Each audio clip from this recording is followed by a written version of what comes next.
$300 was the asking price for a 20-foot corrugated steel arch in a surplus yard on the edge of Deming, New Mexico. 3 roof panels dented, surface rust along both base flanges, a door frame out of alignment by 1.5 inches. The yard owner had dropped the price twice.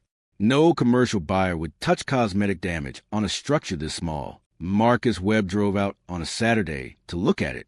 He was 44 years old and sleeping in his truck. He walked around the arch twice, knocked on the steel, crouched to check the floor plates, and wrote a check for $300. Neighbors on his county road slowed down when the flatbed delivered it. Someone called it a giant tin can.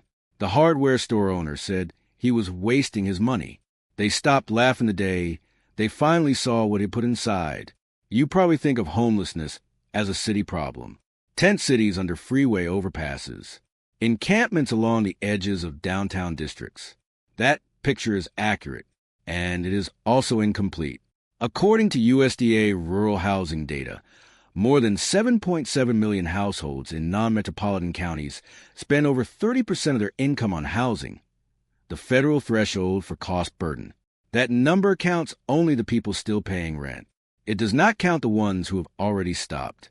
Rural counties in the United States average fewer than 3 emergency shelter beds per 10,000 residents. Urban counties average more than 12. In Luna County, New Mexico, where Deming sits at the edge of the high desert, the nearest emergency shelter with open beds is 60 miles away in Las Cruces. Getting there means leaving the truck, the job site, and the one income between a working man and having nothing at all. Between 2020 and 2023, median asking rents in rural New Mexico rose by more than 22%, according to state housing authority figures. Wages for construction and trade work rose less than half that. The men absorbing that gap were not unemployed. They were working full weeks at jobs that used to be enough. Nobody announced when those jobs stopped being enough. It happened month by month, payment by payment, until the math no longer worked in any direction. A man sleeping in his truck in Luna County does not appear in any city's homeless count. He does not register in the programs built to help him. He files no paperwork, visits no intake desk, and shows up in no official tally. He is invisible to the systems designed to find him. In the winter of 2022, one of those invisible men began spending his evenings at the Deming Public Library, searching surplus auction websites and county zoning codes on a public computer. He was 44 years old, working concrete finishing jobs across 2 counties, and he had been sleeping in a Ford F-150 for 3 months. His name was Marcus Webb. Marcus Webb had spent 20 years in concrete, foundations, driveways, commercial slabs across 2 counties in southern New Mexico. He knew what a footing needed to hold weight in clay soil that expanded when it rained. He knew how materials behaved under heat, cold, and pressure. That knowledge did not help him when the general contractor he had worked with for 6 years shut down his business in the spring of 2022. Marcus lost 2/3 of his weekly income in a single phone call. He found day labor finishing work after that, enough to cover fuel and food. Not enough for the $875 a month room he had been renting in Deming. After truck insurance, job site fuel, and the minimum food that kept him functional, he had less than $200 a month left over.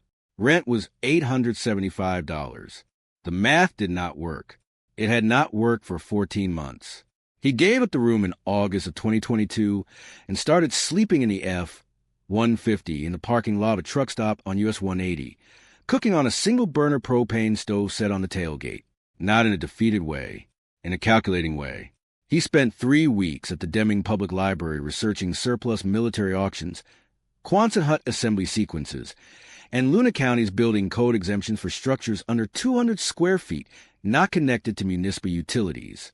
He found the permit exemption on page 47 of the county's zoning document and wrote in a notebook he kept in his jacket pocket. The arch at the surplus yard had been listed for 7 months.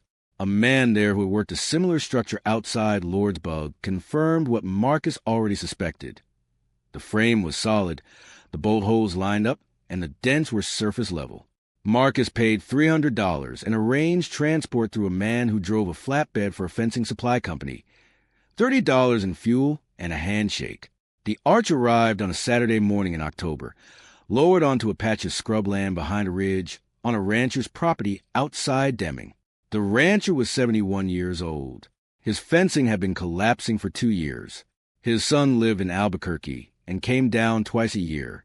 Marcus knocked on his door, proposed a trade, fencing repairs, and weekly property checks in exchange for use of 2 acres behind a ridge. And the rancher said yes before Marcus had finished the sentence. What Marcus planned to build on those 2 acres in the middle of a desert winter was something he had not explained to anyone yet. An uninsulated Quonset hut in southern New Mexico reaches 150 degrees Fahrenheit by noon in July. In January, the same steel walls radiate heat outward so fast that the interior temperature drops below the outside air by midnight. Not a shelter in either season. A problem to be solved. Marcus attacked it from the outside first, which is something most people doing amateur metal conversions never think to do. 2 rolls of foil-faced radiant barrier material from a home improvement store in Deming cost $45 and cover the exterior of the arch entirely, secured with adhesive and wire ties. A single reflective layer bounces solar radiation before it contacts the steel. Peak interior temperatures dropped more than 20 degrees overnight. The arch went from uninhabitable to uncomfortable. Getting from uncomfortable to livable required interior insulation, and Marcus did not have $1,000 for professional spray foam installation. Construction sites across Luna County generate dumpsters full of rigid foam board cutoffs from commercial projects. Contractors discard partial sheets because they have no resale value. Marcus visited 3 active sites near Deming and asked the foreman directly. 2 said yes. Over 3 weeks, he collected enough foam board to line the entire interior curve of the arch, cutting each panel with a utility knife, bending it to follow the curve, and gluing it in place with construction adhesive. The arch shape helped. Unlike flat walls, the curve held the panel snug while the adhesive set. Before any foam went up, he stapled a 50-foot roll of 6 mil plastic sheeting to the interior framing. The sheeting cost $22. That vapor barrier separates the warm living space from the steel structure and stops condensation from forming on every surface through the winter. For years later, there is no mold inside that arch. The $22 matter more than almost any other single purchase in the build. End walls he framed from plywood and 2x, for lumber, $85 total. The front wall got a door from the Habitat for Humanity Restore in Las Cruces for $15, and a salvage window from a demolition site on the south edge of Deming. The rear wall got a second window and a hardware cloth-covered ventilation opening. For power, 3 damaged solar panels given free by a Las Cruces installation company because electronic waste disposal costs money. 2 used car batteries at $20 each from a salvage yard. A charge controller ordered online for $35, shipped to the Deming post office. Wiring learned from YouTube tutorials watched at the public library, diagrams drawn on notebook paper, carried back to the build site in a jacket pocket. The system runs 4 LED strips, a USB charging station, a 12-volt fan, and a radio. Water comes from 2 55-gallon food-grade drums on cinder block platforms at the rear, fed by aluminum gutters along both sides of the roof. The drums came free from a chili processing plant outside hatch. 8 drops of unscented bleach per gallon, 30 minutes of contact time. Annual purification cost, approximately $5. A composting toilet built from 2 5-gallon buckets and pine shavings from a feed store handle sanitation for roughly $40 a year. By the 4th month, the arch was sealed, insulated, powered, and watered. But Marcus still had not told anyone what the inside looked like. About 6 weeks after the arch arrived, a neighbor pulled his truck onto the shoulder of the county road and stopped. He sat inside his cab and watched for a few minutes. He did not get out. He did not say anything. He drove away. He came back the next morning with a paper bag of concrete screws and a length of angle iron left over from a fence repair. He set them on the cinder block step Marcus had built at the front door. No explanation offered. Marcus said thank you. The neighbor nodded and left. Not in a charitable way, in a practical way, as if he had looked at the problem and done the obvious thing. A man from a church in Deming who did auto body work on weekends stopped one afternoon and studied the awning frame Marcus had been trying to rig from salvage lumber. He asked a few questions about the load requirements, looked at the attachment points, and left without a word. He came back the following Saturday with a welder and 2 pieces of scrap steel channel. They spent 3 hours welding a proper awning to the arch in the desert sun. The auto body man would not take any payment. He asked when the whole thing would be finished and said he wanted to come back and see it done. A man from the feed store where Marcus bought his pine shavings dropped off a stack of pallet with unannounced one afternoon. Said it was going to burn anyway. Left before Marcus could ask his name. The hardware store owner, the same man who had shaken his head at the $300 purchase in October, stopped Marcus in the parking lot one January morning and asked how the insulation had held through the cold. Marcus pulled out the notebook where he had been tracking interior temperature readings since November and showed him the figures. The owner studied them for a long moment. He went quiet in the way people go quiet when something does not match what they expected. He did not shake his head this time. The county road worker who had shouted from his truck window when the arch was delivered came back one afternoon while Marcus was running the gutter system along the roofline. He watched the installation without speaking, then asked how the collection drums were connected. Marcus drew the entire water system on the back of a receipt, standing in the open desert. Before the man left, he mentioned he knew someone in Columbus with a damaged shipping container sitting and used behind his barn. What none of them realized yet, what nobody on that county road had worked out, was what the numbers were about to reveal about how much this approach was actually worth. The knowledge travels the way survival knowledge has always traveled in the rural Southwest, through feed store parking lots, through Wednesday night church dinners in towns with one stoplight, through waiting rooms at free clinics where a man draws a wiring diagram on the back of a receipt for a stranger who just lost his lease. Nobody runs a workshop. Nobody posts a guide. One man mentions he knows someone who built a livable home from a surplus military arch for under $500. Someone asks how. The method moves forward one conversation at a time. About 200 miles east of Marcus Webb's County Road, a 51-year-old former pipeline worker named Daniel Reyes was solving the same problem with different materials. Reyes had been sleeping in a cargo van outside a truck stop in Presidio County, Texas, after a pipeline contract in the Permian Basin collapsed in the fall of 2022. He found a Quonset hut at a military surplus auction online. $275. 2 dented panels, listed at a yard outside Odessa. Transport was a favor from a former crew member who drove a flatbed on weekends. $35 in fuel. Reyes used the same exterior radiant barrier approach, sourced rigid foam board from construction dumpsters outside Midland, and built an interior wall from reclaimed barn with pull from a collapsing outbuilding on the ranch where he had made his own land arrangement. Total build cost came to $390. When 2 members of the county road maintenance crew noticed the structure during routine work and came back on a Saturday to help him run the gutter system, Reyes later told a neighbor he had not known what to do with it. He said he was not used to people showing up without being asked. In Safford, Arizona, in Graham County, a man named Curtis Hall built an almost identical structure after a conversation at Salvation Army Lunch in Tucson in the spring of 2023.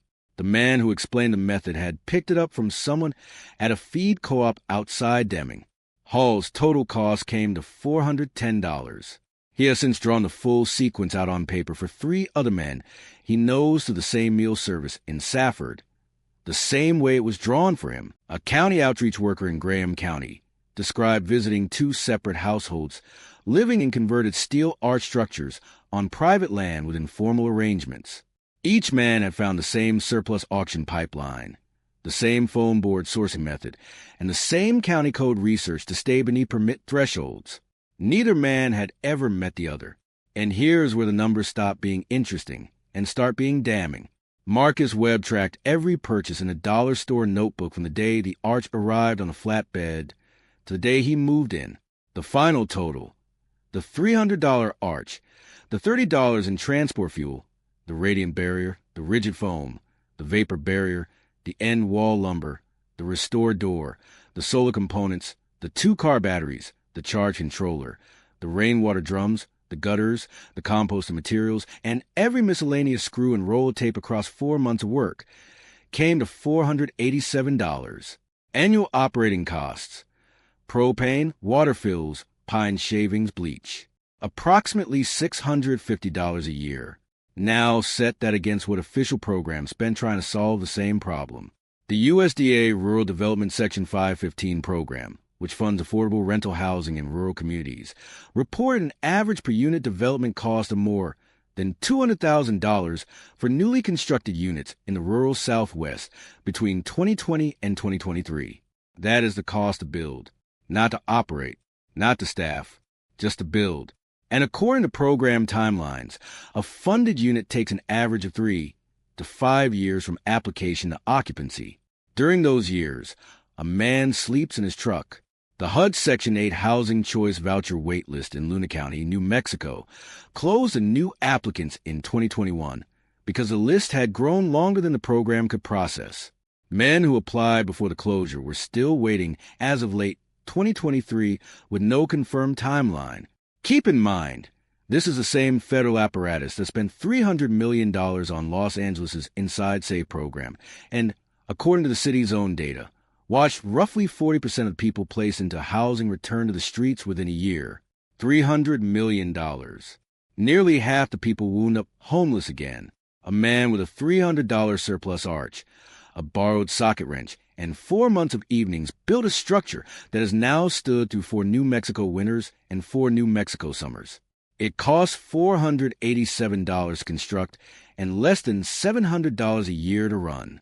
The person living inside it has never attended an intake appointment, appeared on a wait list, or asked anyone's permission to have a roof over his head. That contrast tells you everything. Now, if you have ever spent a summer night in a small space that will not cool down, you already know what Marcus figured out in his first July inside the arch, that the difference between tolerable and miserable often comes down to one thing: airflow. The bladeless fan linked in the description runs completely silent. No blades, no motor hum, just steady air through the night. Worth checking before summer arrives. The link is in the description below. A Luna County Code inspector received a complaint about an unauthorized structure on a rural property in the spring of 2023.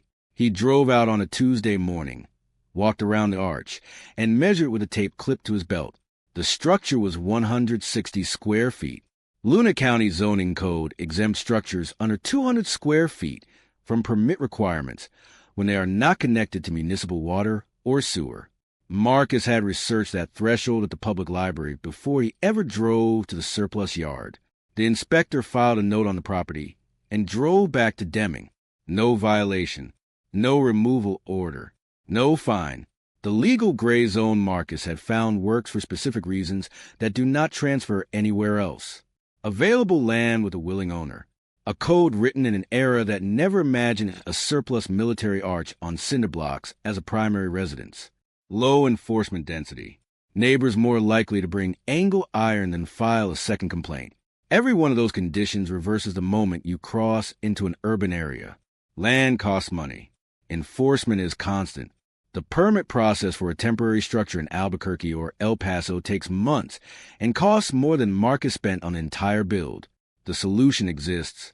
The land arrangement is the hardest part to replicate. In 2024, New Mexico's legislature began discussing amendments that would allow portable structures on rural private land under a simplified registration process rather than the full permit pathway. Arizona introduced similar language in committee the same year. As of early 2025, neither bill had passed. In the meantime, men who need the solution in cities cannot use it, and men in rural counties who could use it are still sleeping in trucks because the right conversation with the right landowner has not happened yet. Which brings you back to a county road outside Deming and a steel arch that used to make people laugh. Nobody laughs at it now, not because anyone made a speech, because they can see the light on inside. What Marcus built in that arch is not complicated to describe. Cedar panel walls that smell faintly like a forest on warm afternoons when the sun heats the steel above. 4 LED strips running on power from panels that 2 solar companies were going to pay someone to haul away. A pallet would count along the front wall with a 2-burner propane stove, 3 coffee mugs, and a radio. A table built from 2 sawhorses and a reclaimed hollow core door, sanded flat. A bed in the rear third. A door that locks from the inside. That is what $487 built. Walls, light, water, heat, and a lock. The rancher who owns the land comes by twice a week. He does not knock. He leaves something on the cinder block step, eggs from his hens, a bag of dried pinto beans, a paperback he has finished, and walks back to his truck. Marcus drives him to medical appointments in Las Cruces when his son cannot make the trip from Albuquerque. There has been no formal discussion of the arrangement since the original handshake. Nothing left to negotiate. In the spring of 2025, two men Marcus knew from a concrete finishing crew came by on a Sunday afternoon. Both had been sleeping in their vehicles for several months. Marcus walked them around the arch, showed them the charge controller panel, explained the wiring sequence. Then he found a piece of cardboard from a case of propane canisters and drew out the entire build. Foundation placement, vapor barrier, foam board curve, solar angle, drum positioning. He gave him the drawing and told him where the surplus yard outside Odessa was listing 2 arches that month. They left with the cardboard folded in a jacket pocket, not as charity, as information. The arch has stood through 4 winters and 4 summers in the high desert outside Deming. In the evenings, when the light drops low and the solar panels above the curve of the roof are still catching the last of it, the county road goes quiet. A man who had nothing between him and the ground built something that will outlast the argument about whether it should exist. If this video opened your eyes, hit subscribe. I cover stories like this every week, the kind that show you what is actually happening in this country when the cameras are not rolling. And click the video on screen right now. The story I covered there connects directly to what you just watched.